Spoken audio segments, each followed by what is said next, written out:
Низ вековите, јужниот регион на Република Македонија бил главна крстосница на трговците од Европа.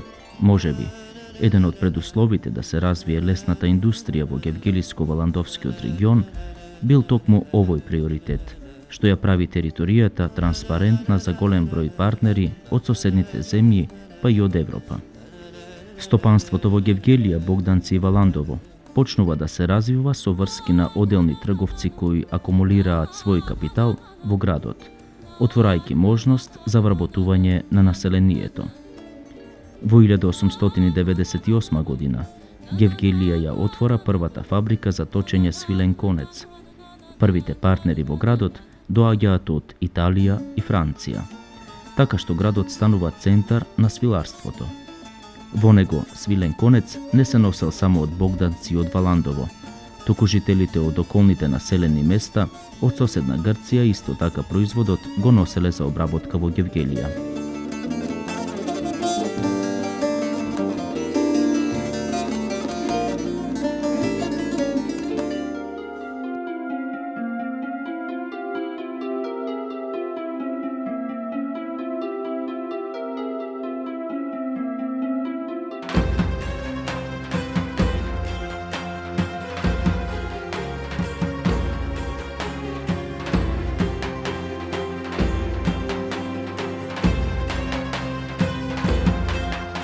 Неизбежен императив за секое населено место е да го сврти вниманието со своето производство, докажувајќи го така својот квалитет и својата добра работа. Денес секој жител од овие населени места тешко зборува за свиларството, затоа што тоа ги вовело во модерните текови, ги направило напредни и отворени луѓе, но поради историските премрежја, оваа дејност исчезнала. Секој денес длабоко во себе чува по една приказна од своите прадедовци за обработката на свилениот конец. За свилената буба се говорело дека на многу таен начин стигнала во Европа, во Балканот. Било многу строго да се изнесува, таа иначе датира од Кина. Потеклото на свилената буба е во Кина и дури преди 2000 години пред нашата ера уште. Големо производство, меѓутоа го држале во многу голема тајност да тоа семе не оде да се прошире во светот. И тогаш некои паметни луѓе во тоа време со некакви бастуни во кои имало извртено празнина внатре, во бастунот почнале да кријат бубено семе и тука некаде во 6 век на Балканот во Европа, посебно на Балканот, затоа што тука најубаво климатските услови верееле да се тоа произведува, односно почвата била таква да може да се раѓат црниците, белата црница, од која требало да се хране бубената ларва, така да некаде од 6 век од нашата ера дошло тоа семе по некакви канали во Европа, во Балканот и меѓу тие градчиња и Гевгелија, Струмица, Валандово се спомнуваат како едни од поголемите производители и единствени, не мислам, во другите краишта на Македонија немало црница и не се произведувало. Ми товарил домчо, три товари,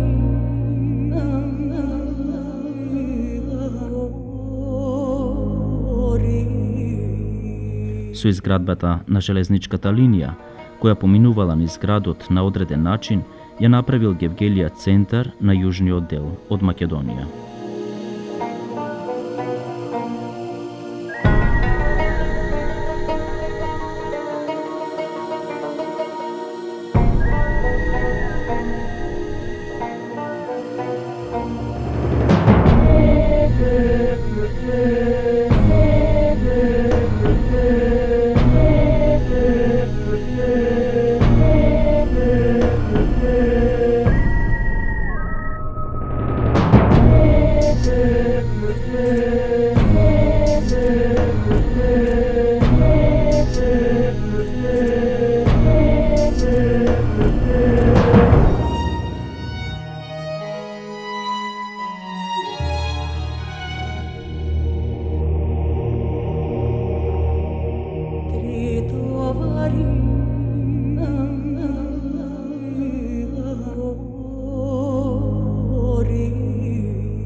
Еден податок за кој сум слушал, пак исто така проверен податок. Еден кожурок, кога веќе го збориме за кожурокот, можел да произведе една буба да направи конец до 1 километар. Од тој кожурок кој ќе се тегне едно конче, тоа можело да се протега од 500-600 до 1 километар, зависи од деблината на како е направен кожурокот.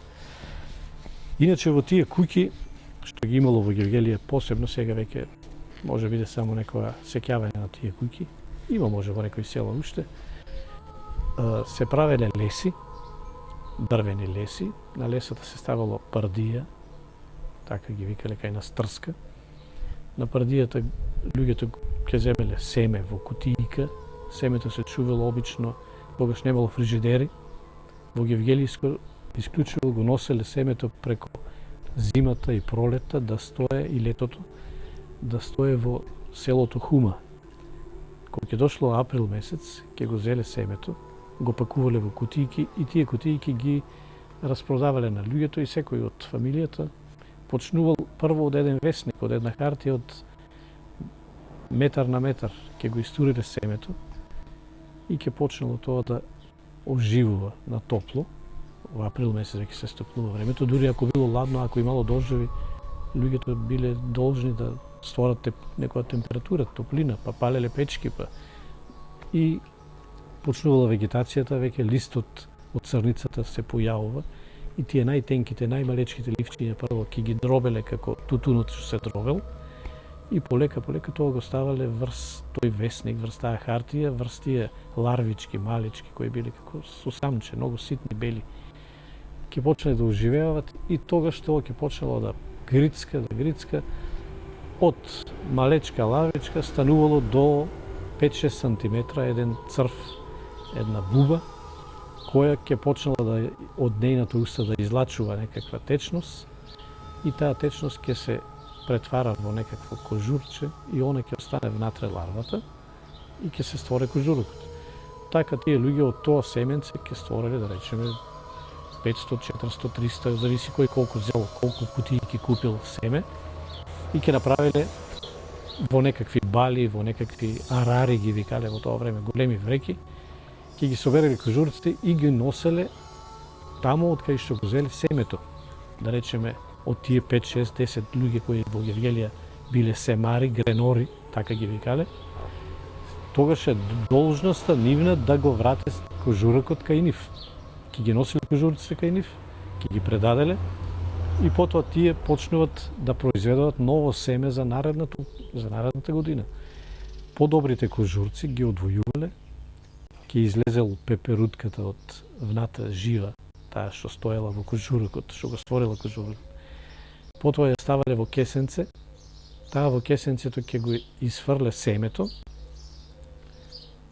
од семето ќе го умијат, ќе створат ново семе за наредната година, што пак ќе го чуваат во ладни простори, во умај, да нема се упиле, и наредната година пак ќе го раздават на луѓето и така тоа континуирано се одело производството.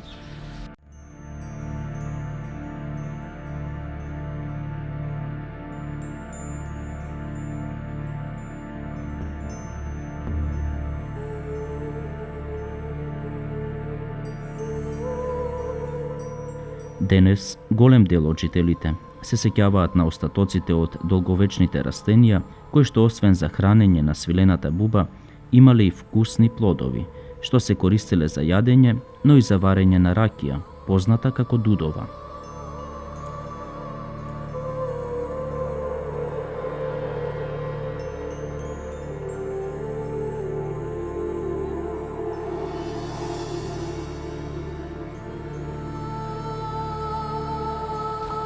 Во Гевгелиско се откупувало многу кожурци. Тие што биле добри, реков, ќе ги изваделе за семе. Останалите ги печеле во некакви фурни, ќе ги подпечеле да се умртват бубичките внатре од температурата, а потоа ги носеле во таа фабрика за свила во Гевгелија. Тие ги ставале во специјални легени врели со врела вода и тука жените кои работеа во таа фабрика, 5-6 жени или колку тогаш работеа, јас колку се сеќавам. Тоа беше прилично тешка работа, затоа што во топла вода кожурците стоја да умекнат и да почнат да откачат едно конче. И они тоа обично го правеле со голи раци, па жешко на таа топла вода, на некакви механизми направени ги имаше во таа филатура што ја вика тогаш. И од таму ќе го закачале кончето и кончето ќе се врте на тие родајни таму, ќе излегува и на крај ќе остане празно кожурчето, само бубичката кафјава. Целото тоа ќе оде во механизмот, ќе се намоте. И така правеле цели пасма, цели коприна, што ја викале во тоа време. Таа коприна се носела во Европа, обично во Солун во тоа време. За прво време знам дека се говореше дека кога постоеше таа, во Гевгелија нема услови дали треба да биде поголема фабрика или не треба да биде поголема фабрика. Тие 50 година, уште беше таа студена војна во тоа време, исток-запад.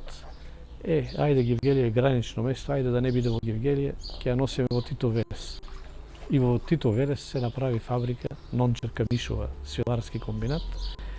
Меѓутоа, многу брзо изумре како дејност свиларството, чувањето на буби во Гевгелиско. И таа фабрика Велешка, како што знаеме и како сега завршија, меѓутоа почна да прави најлони, разни други материјали, а тоа што требаше за тоа што беше изградена да го праве свилениот конец, свината тканина, мислам, малку се работеше во Велес и така секна тоа производство и мислам да сега веќе не знам дали во Велес се прави природна свила, на овој начин и нема суровина, нема кожурци. Во 1898 година во Гевгелија била изградена фабрика за точење на свилен конец. Градењето на фабриката било финансирано од управата на отоманските државни долгови, а била во собственост на султанот Хамид. Машините во фабриката биле донесени од Торино, Италија, а ги монтирале италијански стручњаци.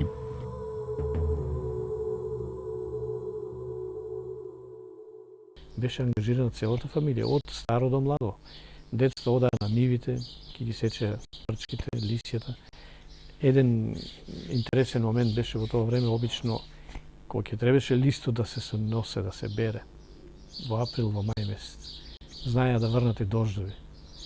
Па ќе мораат тие листовите мокри, не се ставаа на кожурците, на бубите да јадат мокар лист.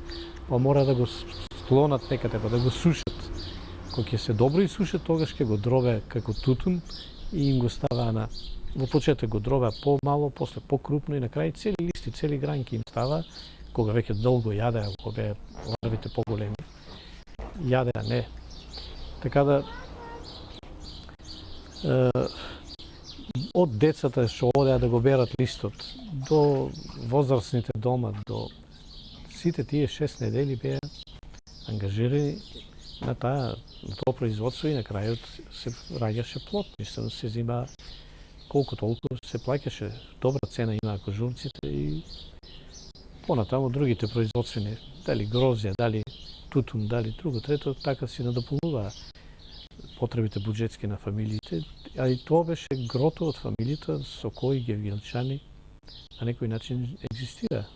Немаше, реков и прегас, фамилија која дес произведуваше кожурци.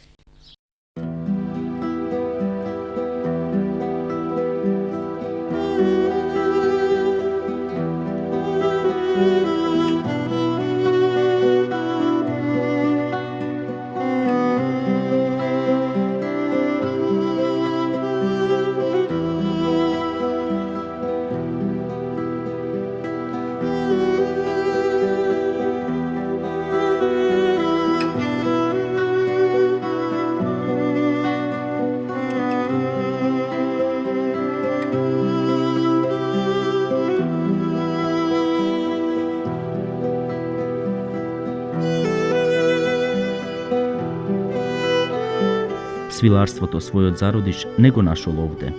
И покрај тоа што во тој временски период во Јужна Србија на големо се одгледувала свилената буба, сепак во Гевгелија таа е донесена од Блискиот Исток, како идеја да се искористи погодната и благопријатна клима за одгледување на црницата. По полињата долж патот Гевгелија Богданци се уште постојат насади на црници, чиј лист бил единствената храна на свилената буба. Сето она што е исчезнато, сепак не може да се заборави.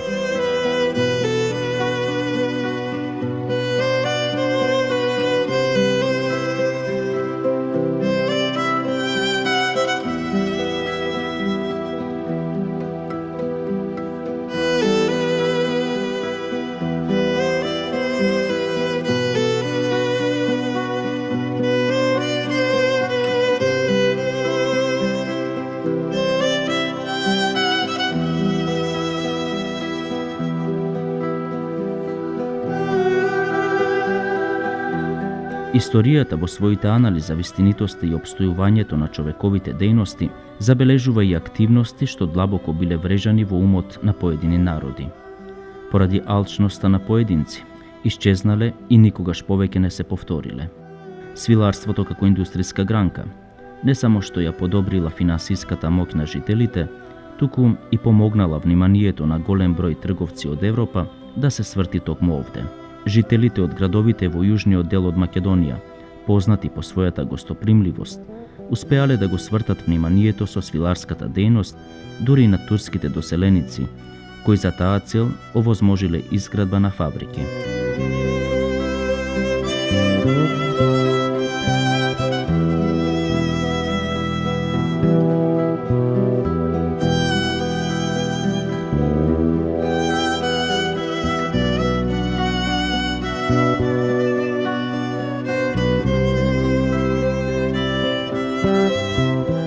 Тој свилен конец се ткаело свилените кошули, се ткаело елеци, се ткаело невестинските платна, кои до ден денеска може уште да ги најдеме во ковчезите на нашите баби и прабаби.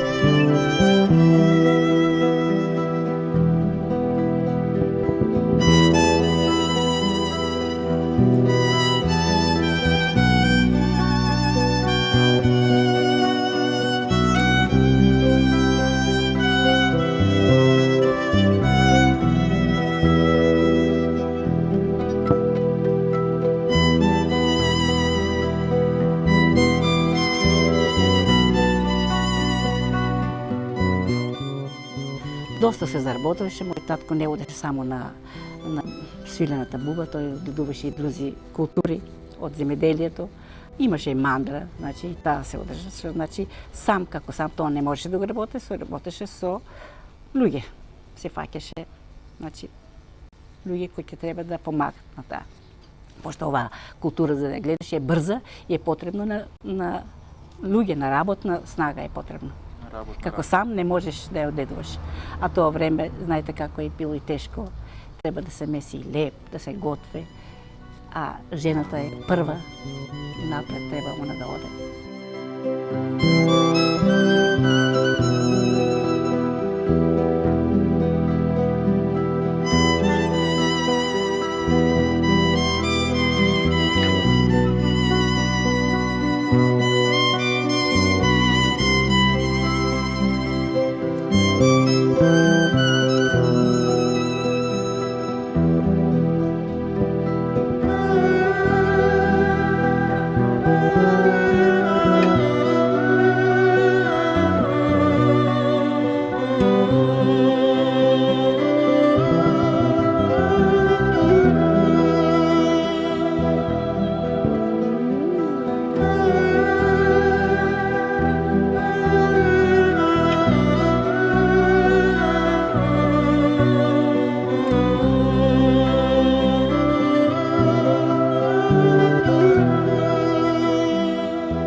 Тука е потребно секој одгледувач да има простории. Значи, тие се соби или хали, каде ќе се храни, каде ќе се одгледува свилената буба. Тие простори за одгледувањето е потребно и јака хигиена и просториите треба да бидат сите варосени со вар. Се варосат, подот да се изчисте, да се измаже ако е земја, патоса да се чисте, потоа треба да се направат одари, тие се двокреветни легла за бубата да биде да леже. Потоа се стават печки за затоплување, потоа треба и да се достигне и температурата на тој ден кога ќе почне да се одгледува, и добро врати прозорци. И треба добро проветрување.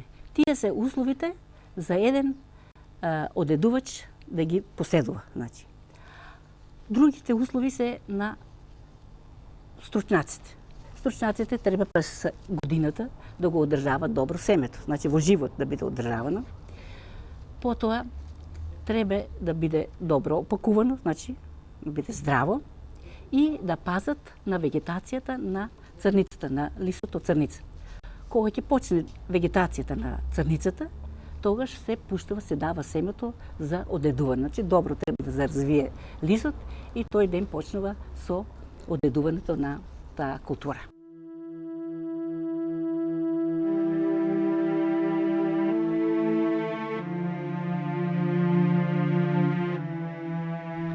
Порастот, односно на горната линија на економскиот развој, особено на производството на свилени кожурци, во 50-тите години на 19-тиот век на Гевгелија ја овозможил да стане важно пазарно средиште на Гевгелиската котлина.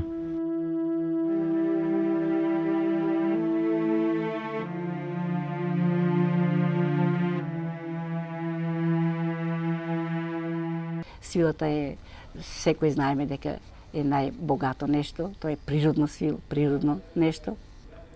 Не дај Боже, некој ако сака да те благослови, секој ќе рече, Господ да те даде со злато да бидеш полиено и со свила. Значи, ипак ние имаме тоа благослов од Господ, па да ја одедуваме оваа свила, па и да ја носиме на нас.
Одгледувањето на свилената буба представувало основна екзистенција на населението во Гевгелиско-Валандовската котлина од средината на 19-тиот век се до 1912 година.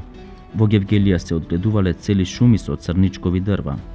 Уште во 1863 година градот со својата пространост бил насаден со дрва, а најповеќе од нив биле црници. Црниците освен во полињата ги имало и во дворовите.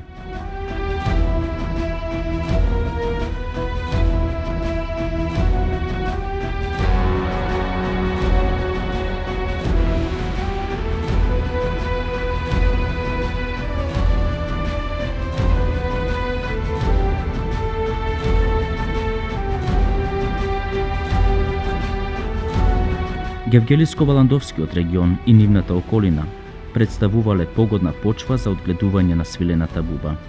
Освен поволните климатски услови, во преден план се ставале и рентабилноста на оваа дејност, кусиот работен период, како и можноста за вработување на женска и детска работна рака.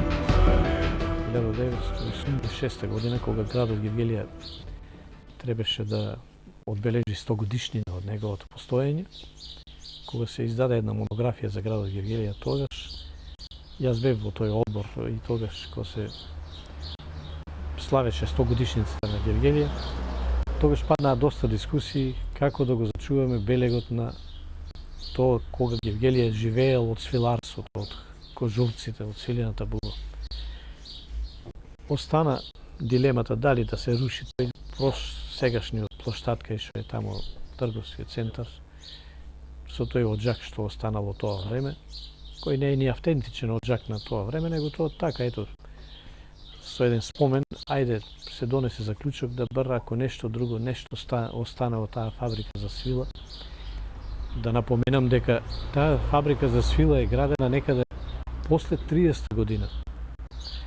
Гевгелије имал друга фабрика за свила, за одгледување свилена буба, свилен кожурок и конец. Сега е прилика кај што е градскиот парк.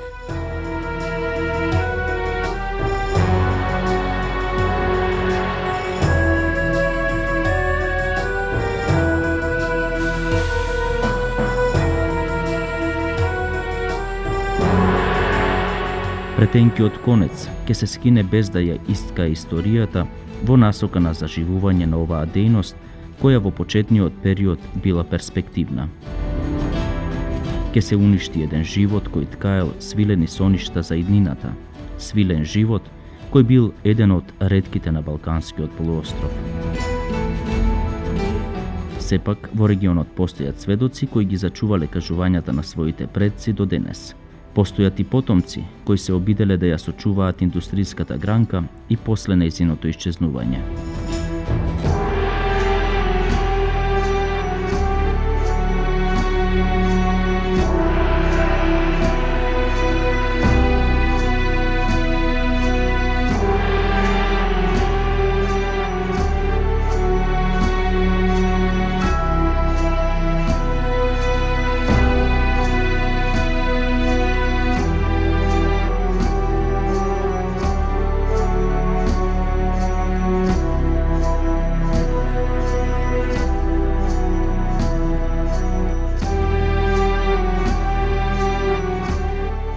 Приказната за свилата е многу стара и таа датира некаде околу 2400 година пред нашата ера во Кина. Одгледувањето на свилените буби кои ја создаваат свилата била државна тајна, поради која се губеле и глави. Сосем разбирливо ако се земе предвид скапоценоста на ткаенината која од секогаш ги пленела богатите, зашто другите немале ниту можност да ја видат, а не пак да ја почувствуваат како тече низ нивните прсти. Луѓето живееле, но и умирале за неа.